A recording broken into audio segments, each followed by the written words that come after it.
Birthright is this wonderful free trip for young Jews if you're between, I think it's the ages of 18 and 26 maybe, and then you can go on an all-expense-paid trip to the wonderful state of Israel.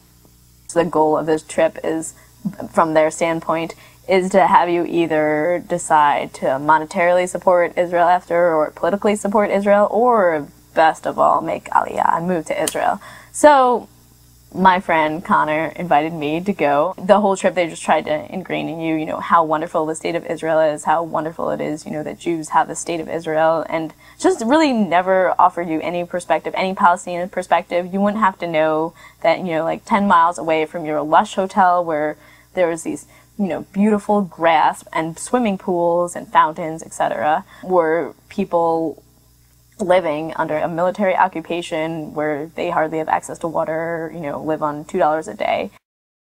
On a wagon bound for market lies a calf with a mournful eye.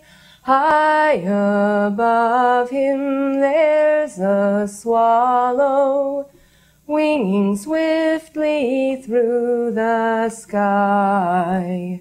How the winds are laughing, they laugh with all their might. When I was in Israel with my youth program, part of what we did was we met with a whole group of Arab Israelis as well. I think they were from Nazareth. And we got into groups and we were just talking about politics and we were talking about our history. And this is my grandfather. That you can see the concentration camp number right there on his arm. I'm the granddaughter of both 2 Holocaust survivors and a Nazi soldier. I always used to identify with being the victim. And I used to identify mostly with the Jewish side. If I'm my ancestors, I am as much the aggressor in this issue as I was the victim. And that really makes me think about where does this evil come from. This young guy was describing what had happened to his grandmother. She was pulled out of her home forcibly by the Israeli army.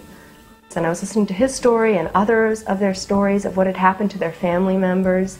And it just dawned on me all of a sudden that these stories sound just like the stories that I have about my grandmother and what she did and how she was hiding behind a trash can while her brother was being shot.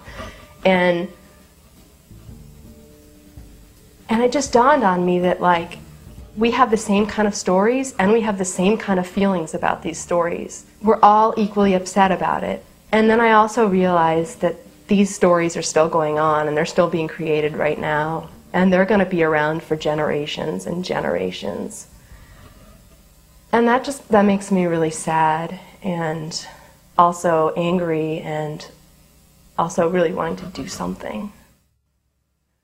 So I started doing stuff with other Jews around Israel and Palestine, which primarily involved going to rallies that the Jewish Community Relations Council organized in support of Israel with signs talking about how we were Jews against the occupation. I made these flyers that were like, "Hi, I'm an American Jew and I oppose the occupation and this is why," and I was giving them out to people. And it was really eye-opening, because here are all these people who in my mind look like these totally stereotypical Ashkenazi grandmother types who were giving me the finger and swearing at me and spitting at me and pushing my male friends who I'm with. I got there and people would smile at me and welcome me in because I was standing over there on their side, and then I give them the flyer. They'd be like, "Oh, thanks," and then they'd take one glance at it and rip it up.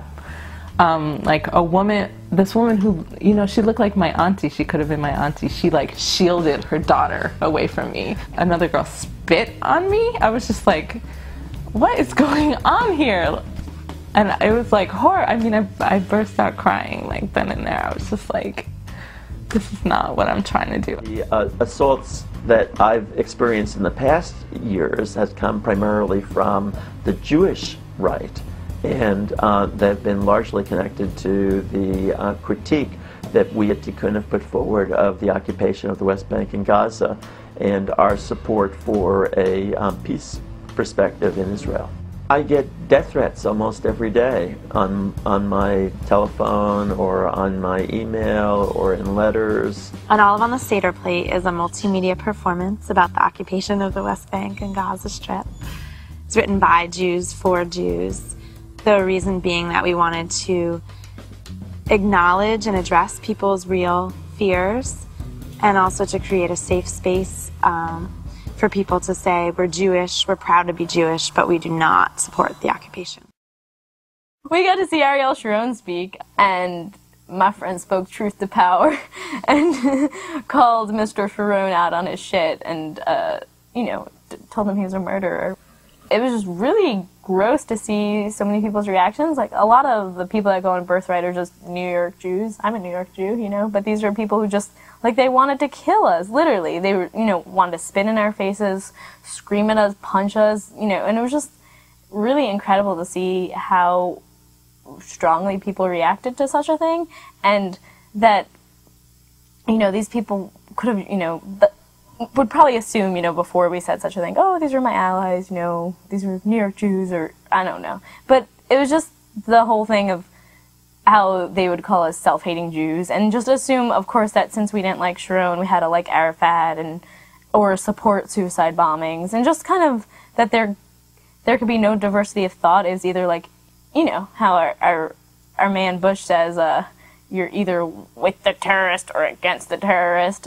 You had to either be totally for Israel and support it gung-ho, or you're a self-hating Jew and just, you know, you're supporting suicide bombing.